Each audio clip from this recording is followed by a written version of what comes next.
I was working in a large assisted living facility for a few years. I absolutely loved my job. I worked with the elderly mostly, but I had become one highly requested assistant and got moved around to the dementia ward, the short-term rehab ward, the stroke ward, all over the place. Being a people person, I loved it. I like going the extra mile in my job and getting to know my patients and their families on a more personal level. I felt like it made me a better CNA. It wasn't uncommon for me to be assigned to the more difficult patients because I could typically handle them, no problem. It was a regular day. My charge nurse had mentioned that we would be getting a few new admits, and I didn't think much of it. Everything went routinely, and we got them all settled into their rooms and stuff.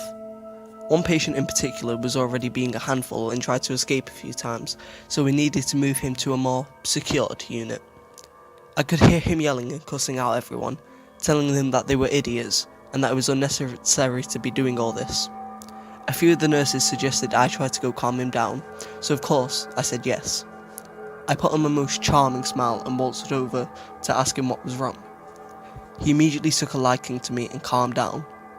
He told me that nobody there knew how to do their job and he wanted some goddamn food already. I told him dinner would be served soon and I'd make sure to bring his tray to him. He cooperated with everyone as long as I was around and took his meds, took a shower, settled into bed, no problem. Once my shift was over though, he started acting up again and he ended up needing one-on-one supervision. Different staff members would take turns monitoring him and eventually I had to. It was an easy day's work, get him an ice cream here and there, watch him TV. I didn't mind at all. He told me about his life and asked about mine, mostly if I liked what I do and how come I never worked in the secure unit. I told him that I usually had my own group of patients in front that I had to look after, but I'd make an effort to drop in and see him when I could. At first, the rest of the staff thought it was great. They would call for me if he started acting out, and everything was fine. But then he started getting a little too attached. He started saying he wouldn't do anything unless I was there at all times, which of course I couldn't do since I was needed elsewhere. While I floated to different wards, the secured unit was one of the most I spent the least amount of time in. He started getting mad at me, saying I needed to make more of an effort to see him, and that I wasn't trying too hard enough. I explained to him that technically he wasn't my patient, and I couldn't spend my entire work shift just hanging out with him. That's when things started getting really bad. He started lashing out at me more, yelling and screaming at everyone.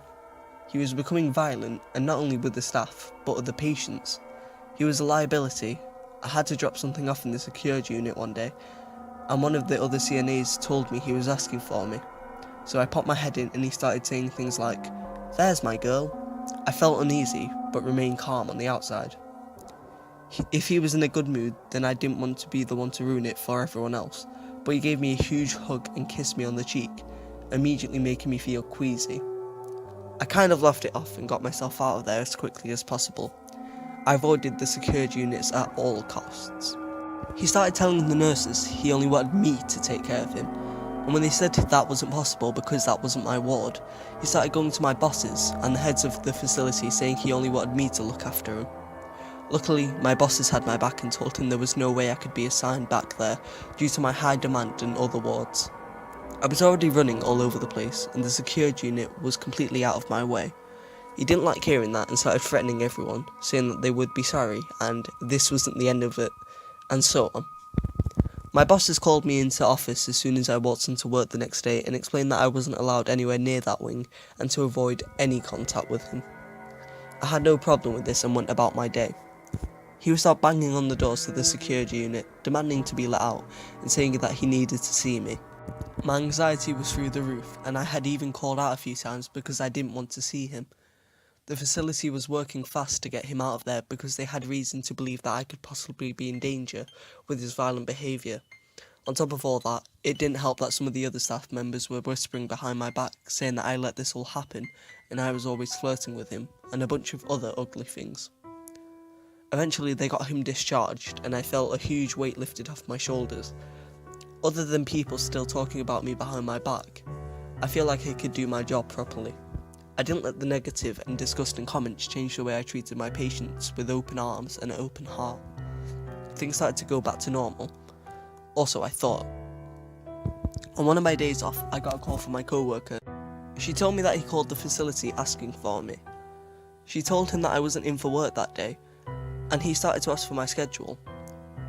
I dealt with someone stalking me before, so I immediately started to shut down.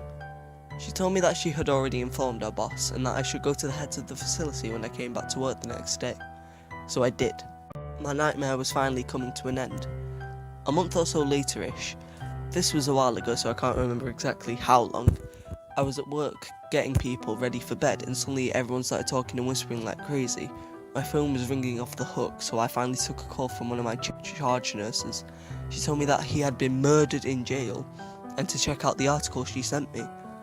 I learnt he had an incredibly violent history including child abuse, neglect, other unspeakable things, domestic abuse, robbery, a few other things. My bosses asked how I was feeling and I told them that I couldn't say I was the least bit sad, and I wasn't surprised his temper and mouth got him into some trouble. I've left that facility since then, moved on to bigger things, and I sleep soundly at night knowing someone like that can never bother anyone again.